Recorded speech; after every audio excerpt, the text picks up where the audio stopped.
Fed up of people throwing moral superiority. Oh, you're a racist. Oh, that's not very kind. I don't care. I don't want one more girl's life destroyed by open-door immigration, which is dangerous. It is wrecking our country. It is wrecking our security. In a heated exchange on TalkTV, host Alex Phillips clashes with Labour councillor Sebastian Salic over the catastrophic impact of unchecked migration on women's safety across the UK. As report after report emerges detailing serious sexual offences committed by foreign nationals, Salic attempts to dismiss public outrage with standard left-wing deflections, arguing that not all men from these cultures commit crimes, and accusing critics of unfairly tarring entire demographics.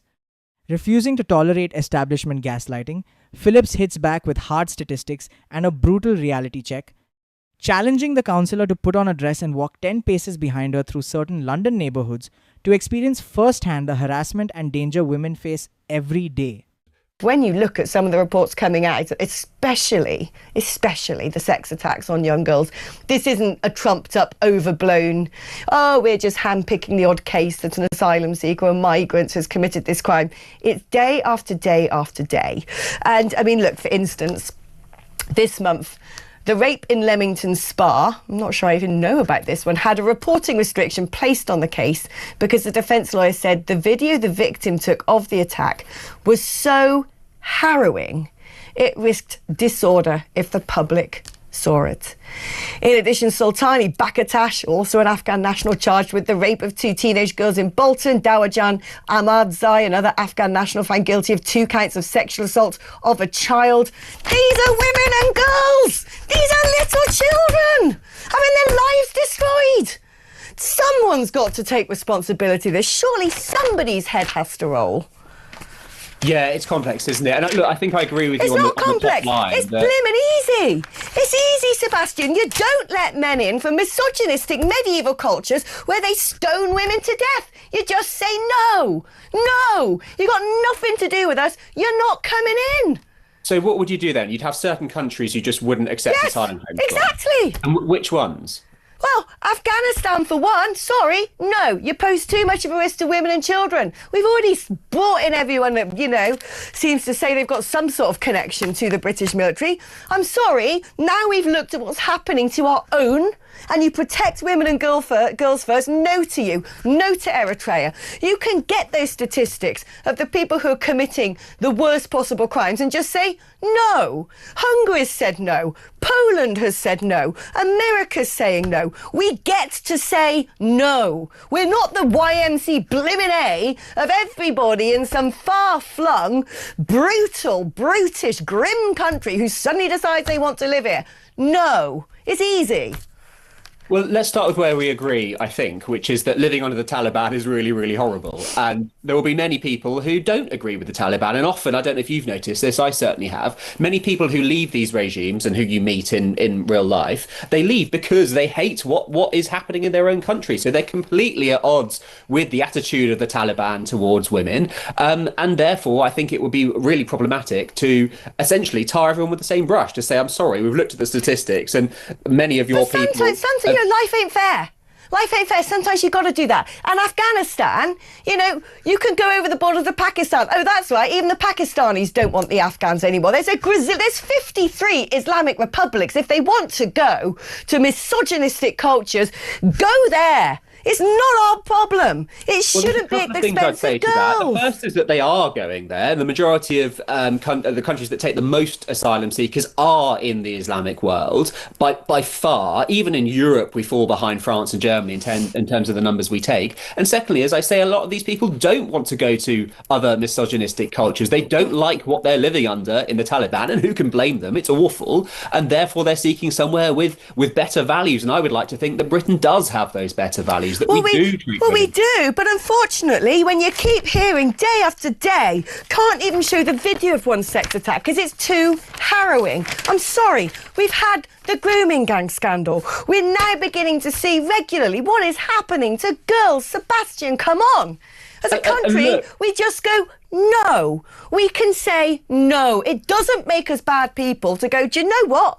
Actually, I'm a bit worried and I want to protect our daughters of this nation first. Yeah, would you let anybody homeless come and live in your house? Just anyone, because they're homeless? I'm not entirely sure where you're going with this. Well, what I'm saying is I could say that anybody living on the streets is having a hard time. They probably wouldn't want to be living on the streets. So does that mean that you and I have to just say to anyone who's living on the streets, come on, I've got a spare room, in you come? Or would we worry about the integrity of our own houses, the safety, whether we could afford to look after this person, who they were? I don't really think you can make the comparison there. Of course you can. The sad truth is, and look, I think any rape that is committed is a tragedy. Of course it is, but there are so many that are being committed by people in this country. Look, I know you're being don't care. That's our problem. We're going to have rapists and paedophiles and monsters in this country, fine.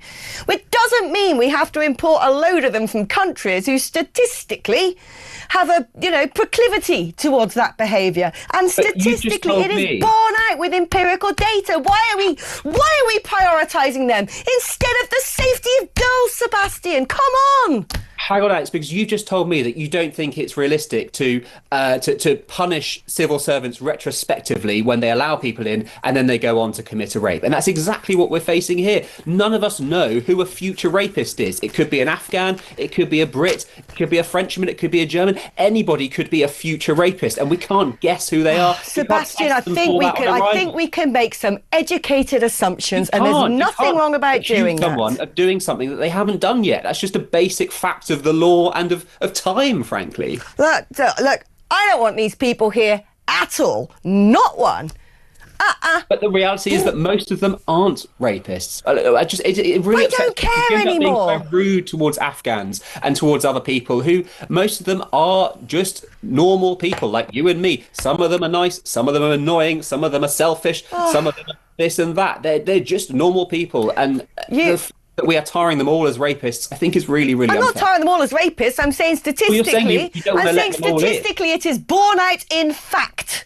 It is borne out, in fact, that men from that country are more likely to commit a sexual crime than men from other nations. And our first priority as a country is the safety of our children. Okay, we're not a civilised nation if we don't go along with that. If instead we prioritise Lord knows who from Lord knows where. It's a madness.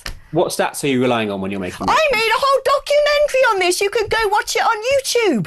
Give me the recap now, very quickly. Do you want me to actually Google it? Because I really don't have time to replay a whole documentary. But feel free to go and watch it. I don't have it at the top of my head. I'm not a blooming robot, but you can go and watch it straight after this if you like. It was made with the New Culture Forum. It's called Europe's Rape Crisis, and every single statistic in that has been researched. It's come from the crime statistics of all the countries that publish crime statistics by nationality.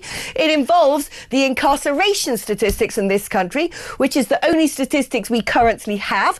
But you can just look, actually, by opening a newspaper every single day at what is going on. Or do you know what, Sebastian? How about one day you and I play a game of let's walk around London together.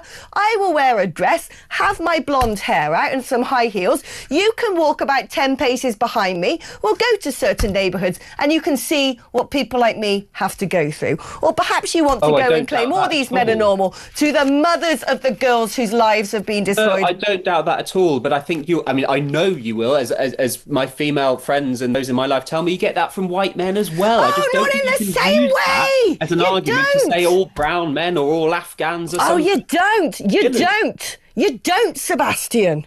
What are you trying to say? What are you trying to say? What I'm trying to say is there are certain cultures that persist, that think that women who perhaps are not from their culture, who aren't covered up with a hijab, are fair game, who don't have the same cultural mores as we do because they've not been brought up here, who've sat on their phone, looked at pornography, see a girl with blonde hair and think she's easy meat. That is reality.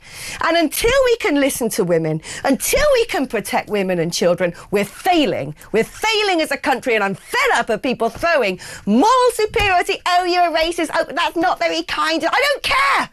I don't want one more girl's life destroyed by open-door immigration, which is dangerous. It is wrecking our country. It is wrecking our security. We don't know who are terrorists. We don't know who've committed offences. We don't know who's on the run for that reason. I don't care. It is reckless. It's like getting behind the wheel of a car high on drugs. Oh, some people might be able to drink 10 pints and drive perfectly safely. Other people can't. That's why you're not allowed to drink and drive. So no more of this nonsense where women are being made to feel like there's something wrong with them because men aren't listening when we're saying this can't continue. It's not okay. This exchange perfectly lays bare the total moral bankruptcy and cowardice of the political establishment.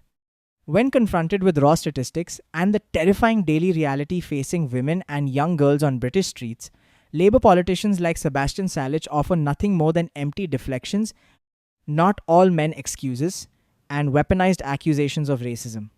Alex Phillips' challenge to the councillor to put on a dress and walk 10 paces behind her through certain London neighbourhoods shatters the left's delusional fantasy in seconds. Politicians like Salic vote for open-door immigration policies and defend high-risk migration, yet they know deep down they wouldn't feel safe walking through those very neighbourhoods themselves. It is pure, unadulterated hypocrisy. As Alex rightly pointed out, a nation that refuses to prioritize the safety of its own daughters over the feelings of foreign nationals has lost its way. The British public is thoroughly fed up with being gaslit and labelled racist simply for demanding safe streets, accountability, and secure borders. It is high time Westminster stopped prioritizing political correctness over the fundamental protection of the British people.